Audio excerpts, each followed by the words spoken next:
And we're back. Another edition of the Stripe Show podcast. I'm your host, Travis Fulton. Thank you for making us part of your day. And, I got the logo on, representing here. Old school Seattle Mariners, baby. We took 2 of 3 from Houston, and that's always a good day. And we're in first place in the American League West. So I'm going to wear it. I'm going to wear it proud because it's probably going to go away here as we usually start hitting the tank as we get into May and June. But that's neither here nor there. We're here to talk golf. Stewart Cink, 47 years of age, gets his second win of the season, 8th of his career. And to help us break it all down, you know him as at Golf Unfiltered on Twitter.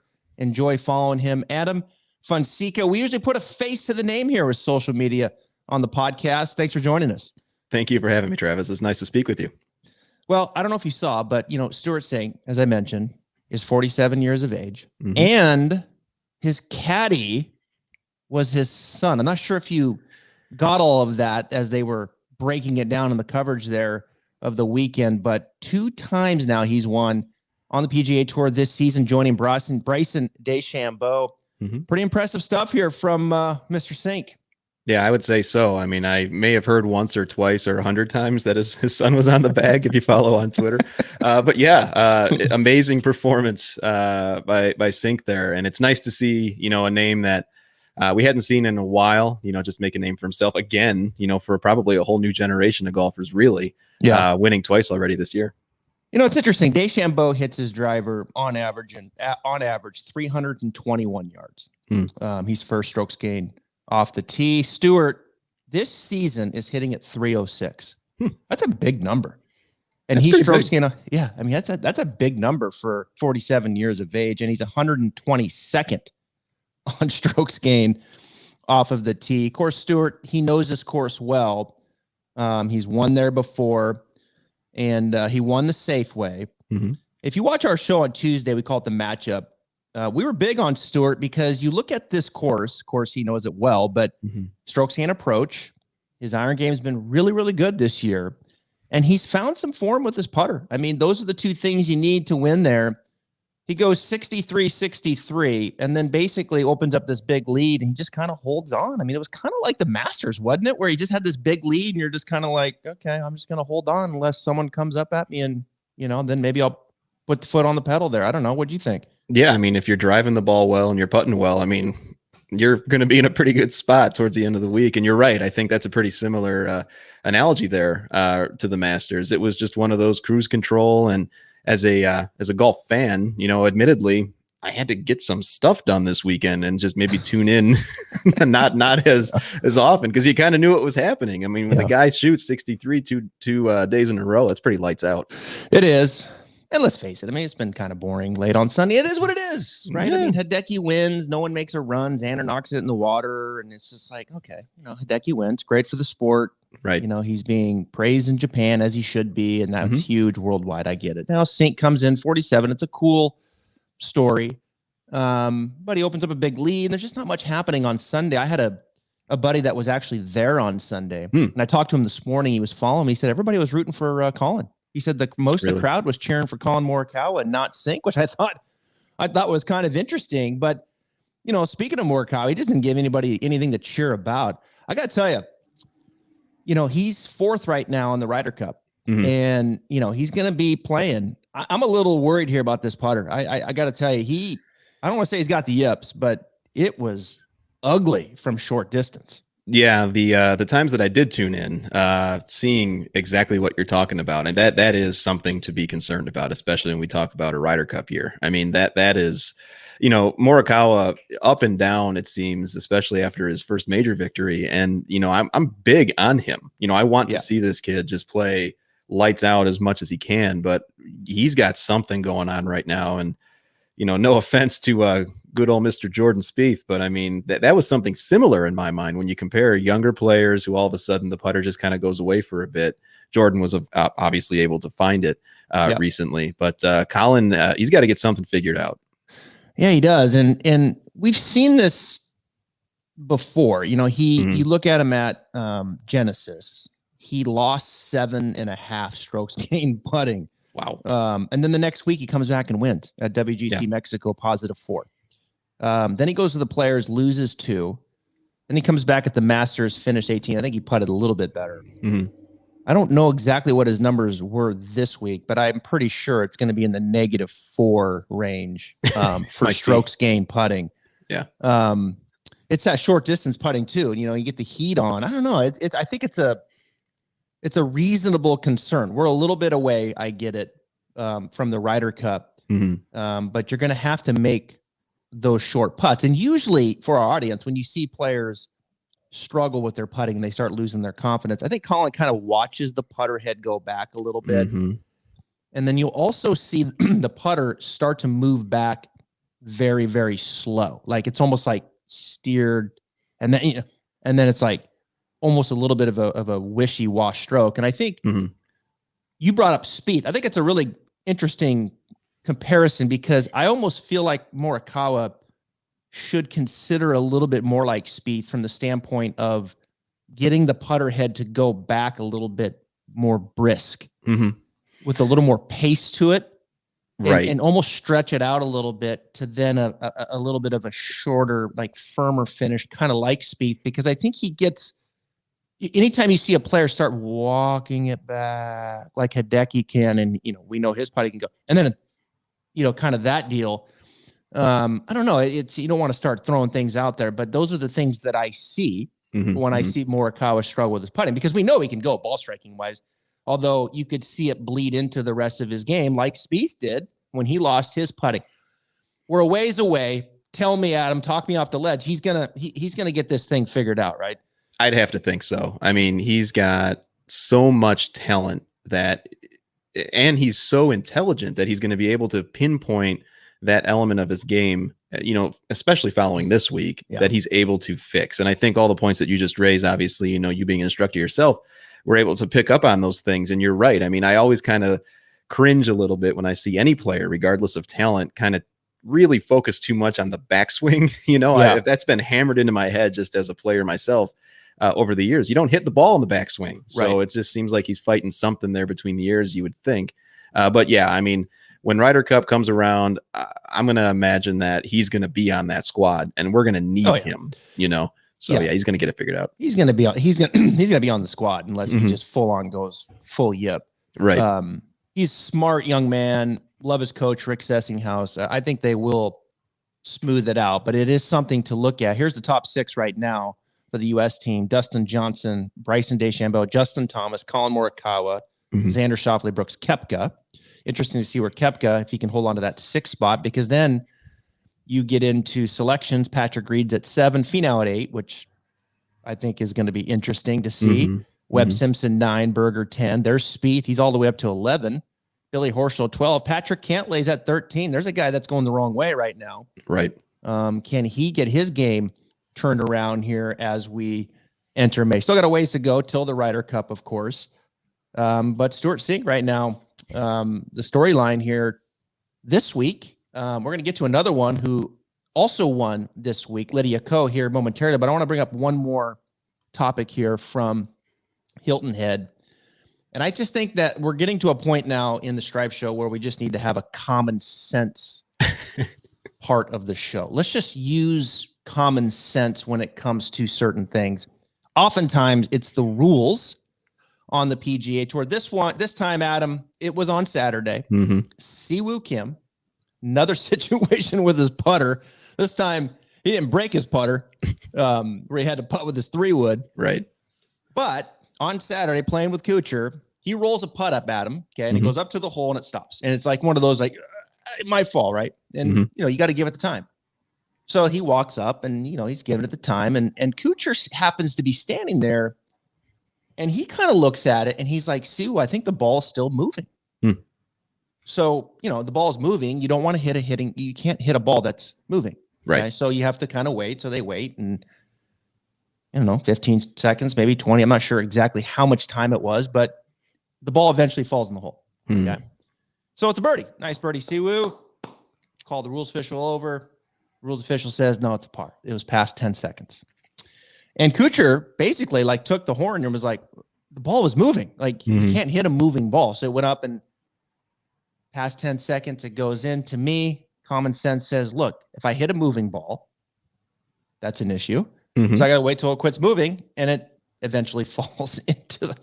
So they give him a par, not a birdie. Does that make sense? It doesn't. I mean, God, golf has a tendency of getting in our own way, don't we? I mean, there are situations like this where it's your playing partner, because that's the thing that we often hear about, right? Where the playing partner usually has the problem with something that the other player did. In this case, Kuchar was in his corner, and as I understand it, as you explained it, it's a matter of, look, what do you do in this situation? And there's so many other things that have come up over the last few months, it seems. Heck, the last few weeks, where it's like, okay, well, what am I supposed to do in this? You're telling me what I did was wrong, but why don't you tell me what I'm supposed to do? And oftentimes, especially, it sounds like in this case too, there's really no good answer. So the player's in a really bad spot, and despite the fact that your playing partner is, rooting for you and saying, look, this is what I told him to do. Because it sounds like, say we wouldn't have known the ball was moving had Kuchar not said anything. Is Kuchar not supposed to talk at that point? It's really confusing. I don't know. He maybe he was seeing it, and Kuchar just wanted to make sure that he was. And gotcha. But they were on the same page. Like, Kuchar was like, look, the ball's moving. Don't hit it yet, because it might fall in. Right. And so eventually it does fall in, and then it doesn't count because it was past 10 seconds. But 10 seconds, I don't know. You want to make something out of, too big, but it's like, man, this is common sense stuff to me. Right. And we do make it difficult on ourselves. The rules of golf, although there's some things that I think they have done better with and cleaned up, and have been probably over generous in certain things, grounding your club and hazards and things like that. But I think we still have a ways to go when it comes to just simple stuff like this, that everybody just kind of walks away like, what?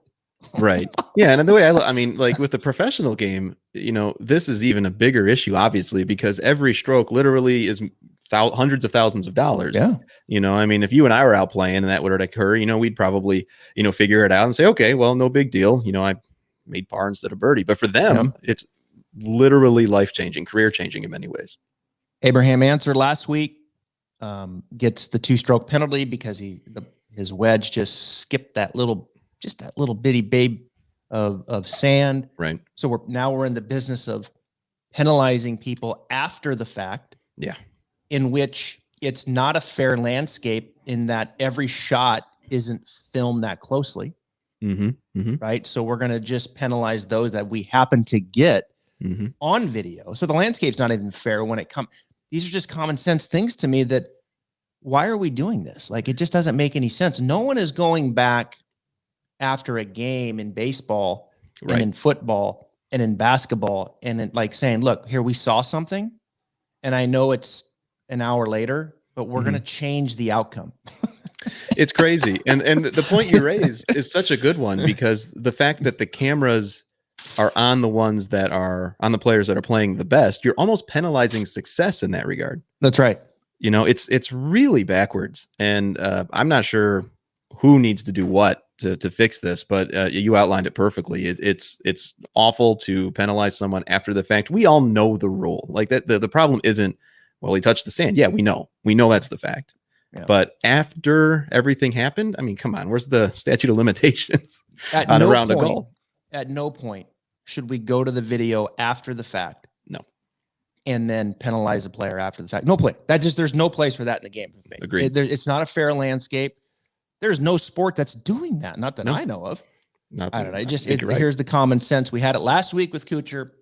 We have it this week with Siwoo. I can't take anymore. We're moving on to something more positive, and that's the play of Lydia Ko. No one played better golf this week than Lydia Ko. Stewart Cink was impressive. 63-63. The dude was unconscious on Friday, Saturday. But let me tell you something. I watched Lydia Ko play, and there's not many times where I just kind of, the tournament is over, and I find myself watching with the same anticipation, because I know the player is completely in the zone. I'm talking completely in the zone. She was, I would have to say, it might be the most impressive golf that I've seen this season for sure. Is Lydia Ko at the Lotte Championship in Hawaii. 28 under par. Is that near? Is that good?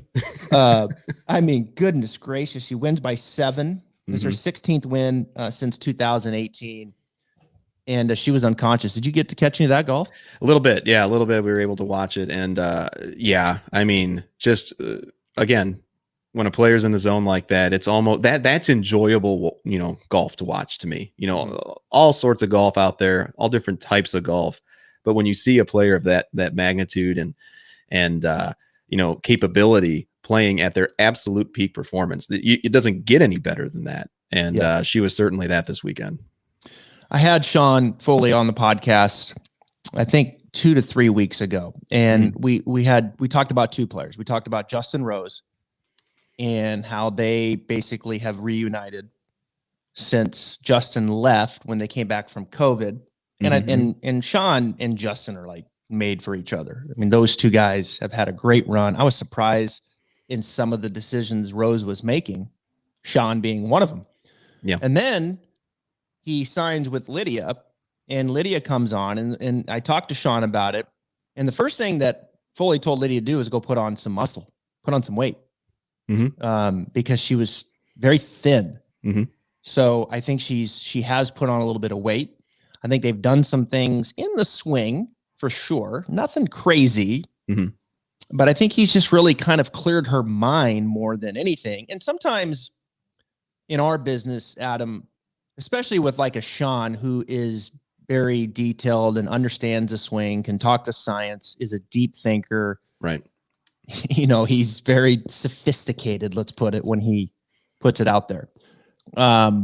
So you can listen to that and say, he's technical, he's this, he's in depth, he can be all those things, but I do think he can be simple. And I think he can help a player dumb it down and clear their mind, which to me is kind of where the coaching comes in. Right. And I think he's done a really good job with Lydia, who has had an extremely long list of caddies and coaches. Extremely long list. I'm going to name a few. Yeah. Okay. I'm going to name a few. Here we go. Lydia Ko, teachers, David Ledbetter, Gary Gilchrist, Ted O, David Whelan, Jorge Parada, and now Sean Fuller. I'm sure I'm missing one. I think Chris Grayson was part of some of the counseling in there at some point. And I mean, let me tell you something. She's not afraid to jump around and be like, hey, boom, boom, and she's settled down now. I think she's found her guy here, and she needs to kind of settle in and just, let's just turn the wheels now and be consistent. What do you think? Yeah, totally agree with you. And I know that, I had David Ledbetter on my show, and we actually talked a lot about Lydia. This was a while ago, of course, and he had some choice things to say. And I think a lot of it really revolved around maturity for a young player, probably being influenced. Not only, I mean, you've got so many influential people around you at that point, especially when you are of, again, the magnitude of this player, on a world stage. And I think over time, you're right. Find something that works. Sean Foley absolutely has always gotten, at least in part, and maybe rightfully so, a little bit of the heat about being too technical, as you kind of explained. But you're right. I mean, a good teacher in anything in life is able to take those complex situations and break it down so that when you're in the moment and you need to perform, whatever it is, you're able to remember it concisely. And I think that's what we're seeing now with Lydia and Sean. But yeah, I think, a player like hers, her capability, slowing things down, finding that niche, and we can see when it works. We saw that in spades this past week. It just continue to find that niche is really the whole name of the game for her. Well, she was on the same pace as Tiger in her early part of her career. I mean, that's how she was. That's how good of a player she was. And she's still young and still has a lot of time out ahead of her. But I tell you, that was the most impressive golf I've seen to this point in the season was her on the weekend. I mean, it was just crazy, robotic kind of golf. Every shot making it look incredibly easy. I mean, I'm talking like it looked like she was going to hole out from 140 yards at times. I mean, it was nuts. And she needs to settle in now. And I think maturity probably is a good word, but she was a very young girl coming out and had a good run with Ledbetter. It's hard. It's hard in coaching, man, out there. I'd never wanted to do it ever out there on tour. I think I worked with some players, but I did it long distance. I didn't travel. But I have a lot. I know a lot of most all of them that do it. and it's a tough job. You know, I mean, you're dealing with the technical side, but then you're Right. dealing with the emotional side. And then oftentimes you're dealing with some of the baggage that's coming in from previous relationships. You're dealing with the mental side. These players have lives and things are happening. There's a lot going on there. I'm telling you, it's a full-time job for these coaches. And I'm talking, when I say full-time, I'm talking like they're around the clock a lot of the time, and spending an incredible amount of time on property with these people, texting, phone calls. Got a lot of respect for them. And I think you're going to fail a lot too. That's there's a lot of failure in golf as a player, but I do think there's a lot of failure in golf from coaching too. And I think, it's just inevitable that the relationships are going to break. It's just, they're going to break. Butch Harmon is the most successful, and he's been fired by Tiger. Right. He's been fired by Phil. He's been fired by so many. He's like, it's just inevitable. And look, it probably rubs off Butch a little bit easier than it does Sean. It rubs off Sean a little easier than it does a Jorge. It rubs off Jorge a little, but it still has this effect, and it chips away at you a little bit. And I can remember going through that with some of the experiences that I had, and it consumes you. And it's, so you gotta learn to deal with the failure too, as a coach. Well, and I don't think he would mind me saying this, but when Ledbetter was on my show, he had mentioned you're not just coaching the player in many instances, you're coaching their entire team.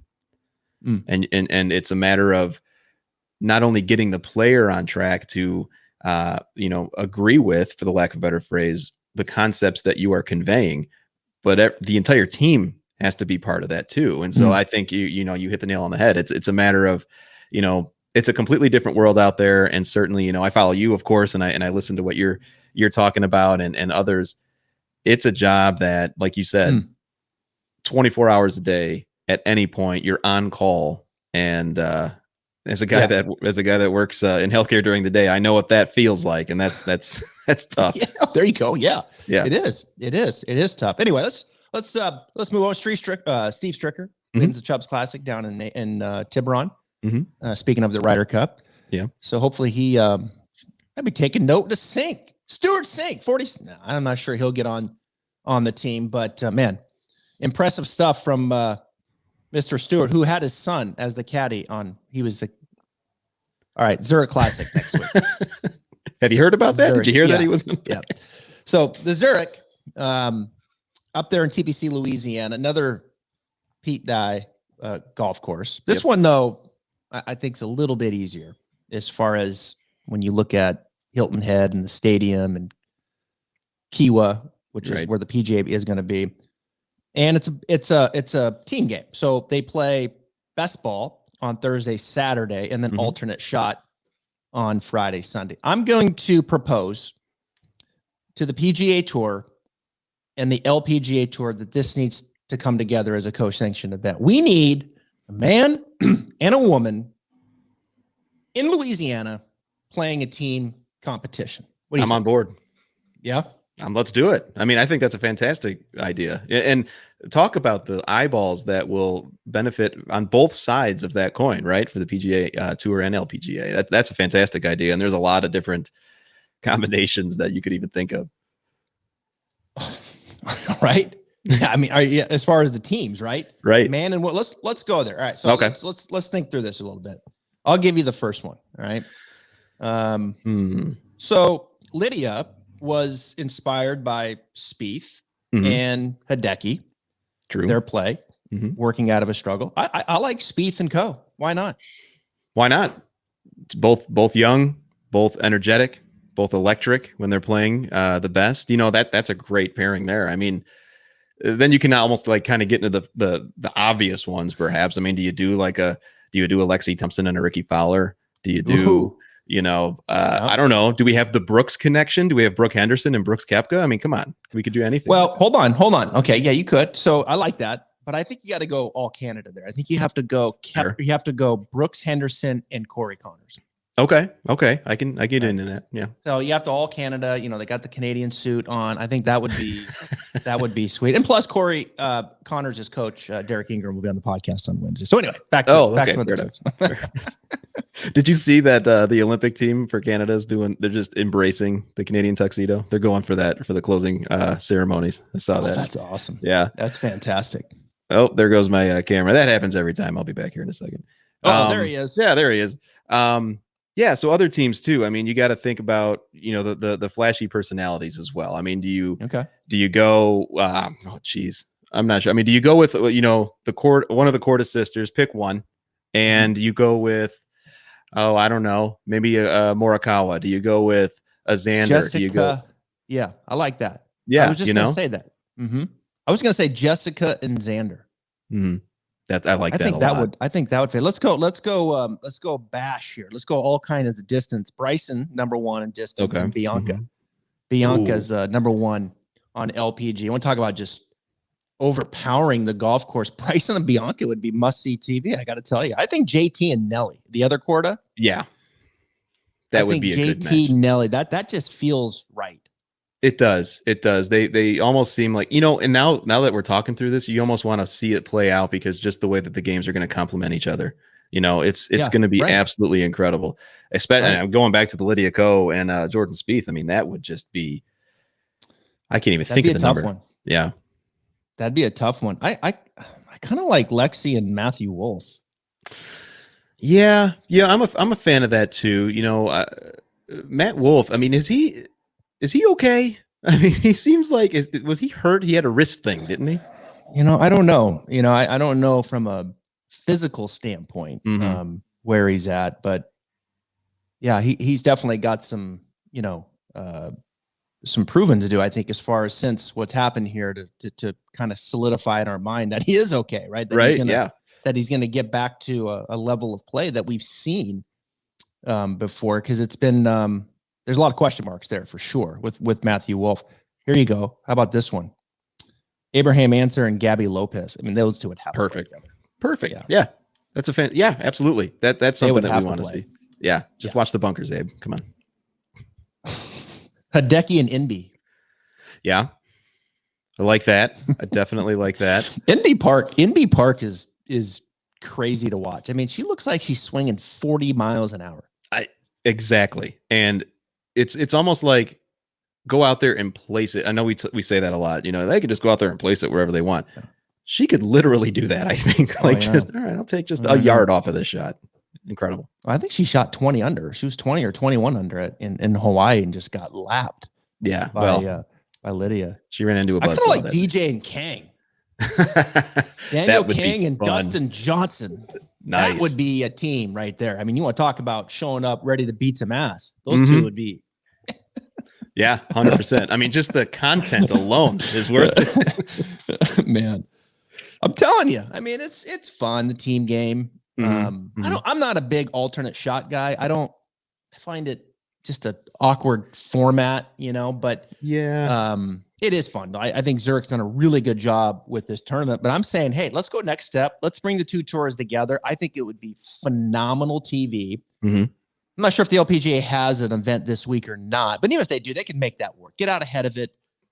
Bring these two tours together and match them up. I think it would be phenomenal. I really do. And this is a week right here, right after. This is perfect. It really is. It's just. Now's the time. Now's the time. Now's the time. That's right. Golf is fun. Travis is giving you the answers here. Just listen to this, and it's we got it all figured out here today. Yeah.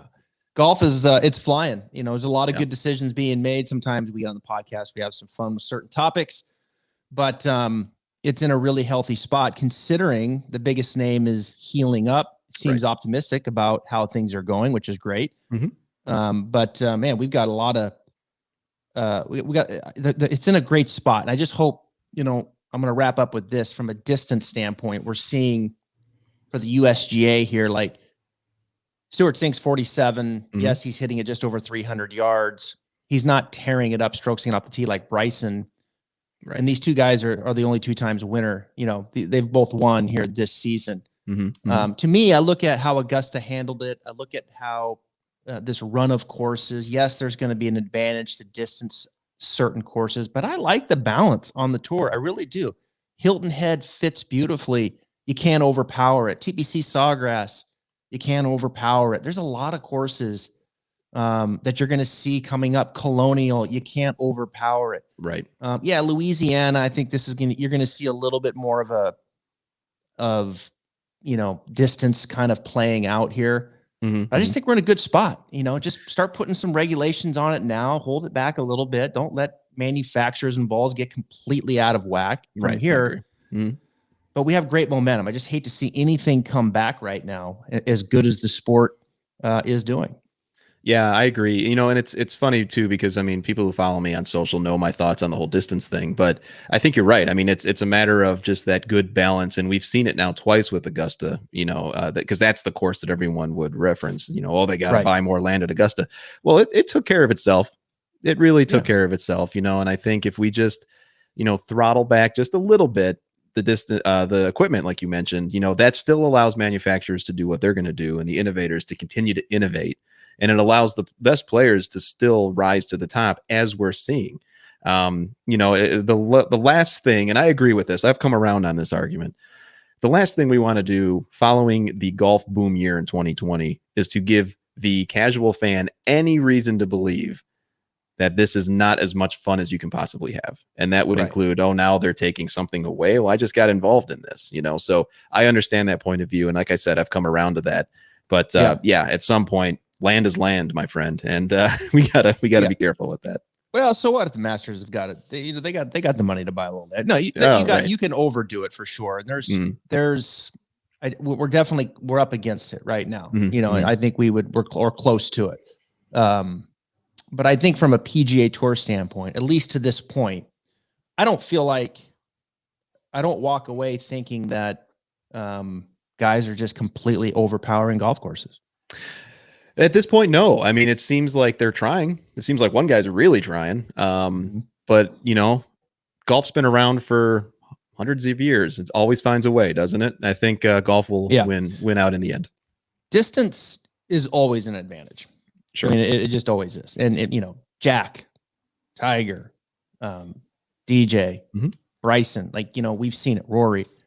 It's always going to be an advantage. But this point, on this date, after the RBC, to this point, I don't feel like guys that are hitting at 325, 330 in the air are just going out and overpowering golf courses, and guys that are hitting at 295 have no chance. I don't feel that way to this point. Now, granted, Rory has lost his driver. DJ has not been driving the ball good at all.